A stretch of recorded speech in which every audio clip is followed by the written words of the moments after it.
The smartest accounting firms I know aren't logging into services with their clients' passwords or doing two-factor authentication Olympics in order to access their banking info. What we're going through today, it was a big unlock for me and my 40-person accounting firm, and a big difference in how I see today's leading firms operate. You're taking control of your client's tech stack. Not just because it saves your firm a load of time, but it keeps your client's information secure and saves your clients a load of time and headache as well. Today, we'll run through a very practical example of how to get a client onto the app you want. We're gonna run through the very cool stuff that this video sponsor Mercury is doing, because believe it or not, a whole lot of accounting firms are actually ditching traditional banks altogether because they are a security and workflow nightmare. Mercury, by comparison, taking security very seriously. But all that aside, what I want you to leave here with today is a framework for how to get your clients onto the apps you want them to use. Okay, let's hop into it. We are in a demo Mercury account here, and you can immediately see how this is just vastly better than what you get from traditional banks. It's got a nice dashboard that wasn't built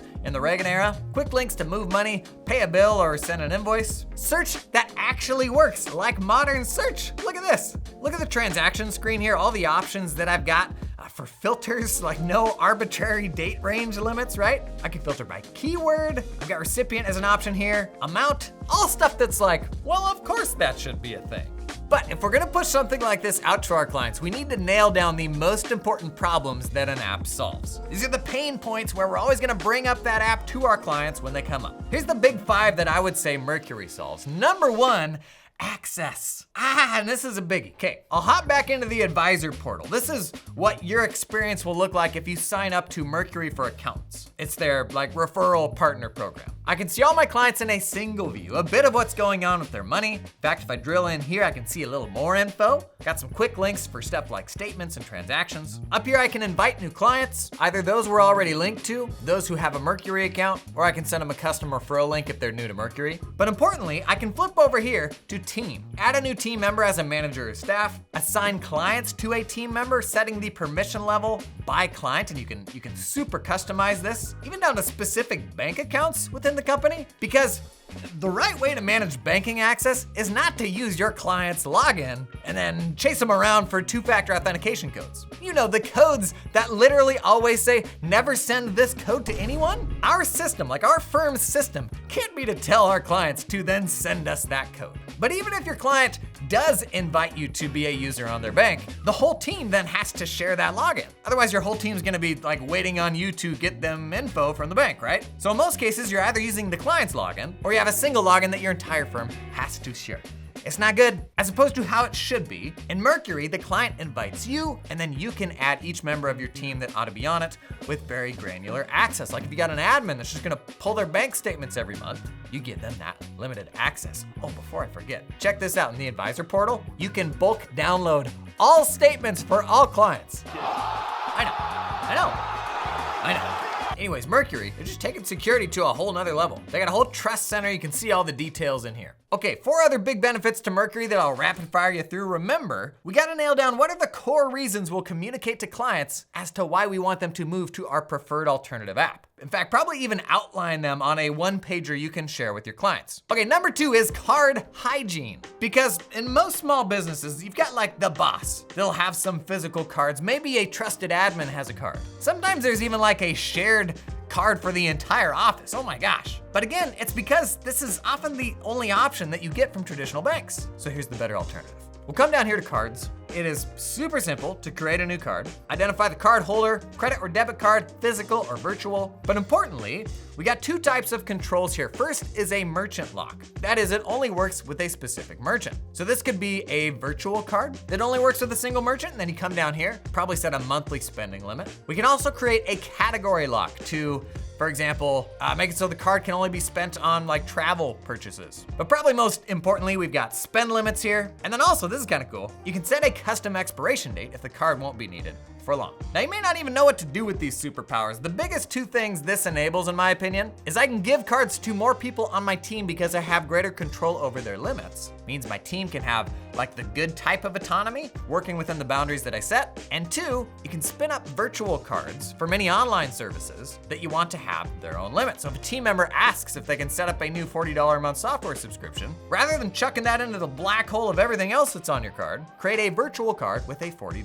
monthly limit. And these are kind of just today's money management best practices that most people don't know about because their 100-year-old bank just kind of sucks. But this next one is huge for your productivity: receipt capture. Because chasing down receipts is a nightmare, and in my experience, if the receipt isn't captured pretty much right away when the transaction happens, you're just probably never gonna see it. And this is where spend policies are your friend. In short, you set up rules that'll require cardholders to submit transaction receipts to Mercury. They'll get a notification on their phone when the transaction happens, so when they've still got that receipt in their hand, just take a picture, upload it to Mercury. Then each week they'll get an email for any receipts they're missing. It means Mercury's doing the job of going out and hassling every single cardholder, so you and your client's accounting team doesn't have to. You put that on your one-pager for clients, man. I had clients who, if they'd have seen that, they would have kissed me right on the mouth.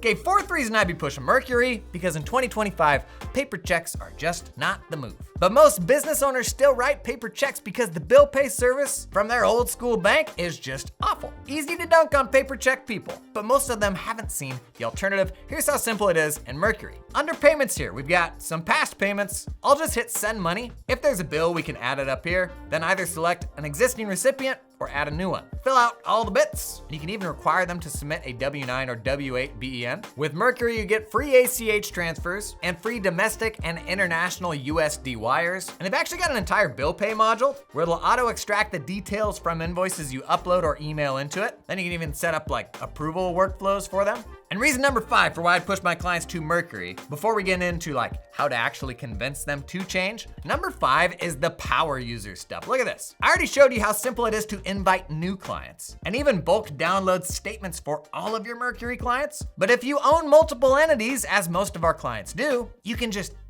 like quick switch between different companies. It's not multiple accounts, it's all right there. Now, I use Mercury with my businesses, and I've actually got this little like Mercury widget on my phone. And of course, it'll integrate with QuickBooks, Xero, or NetSuite, even Zapier, if you're a real nerd. And the bank feed integration, I can either set it up as a traditional bank feed, like add it inside of QuickBooks or Xero and all the transactions come through like normal, or I can set up a direct Mercury integration, and then from Mercury, push transactions to the accounting ledger with all the context and the receipts that the cardholders have submitted for those transactions. So Mercury, in my mind, kind of a no-brainer for your clients that are still stuck on traditional banking. And that might be easy for us to see here, like in this context, but how do we get them there? How do we actually get the client to make the switch? Our minds like to jump to the clients who we know will never switch. And I was actually stuck on this for years. Oh, Mike's never gonna go for that. You know how many recurring transactions we're gonna have to move over? But what about the lending relationship? Here's what I do, is you start with the new businesses. First and foremost, these are the easiest people to get on the tools that you want to use. Because you put that in front of them and they're like, oh yeah, that's obviously a better answer. There's no friction when it comes to changing because the company doesn't have any history on other apps. These are the easiest people to get to buy into whatever stack you want them on, so start there. Oftentimes, because you can't get the old codgerly clients onto the better thing, we don't recommend it at all, so the problem never gets better.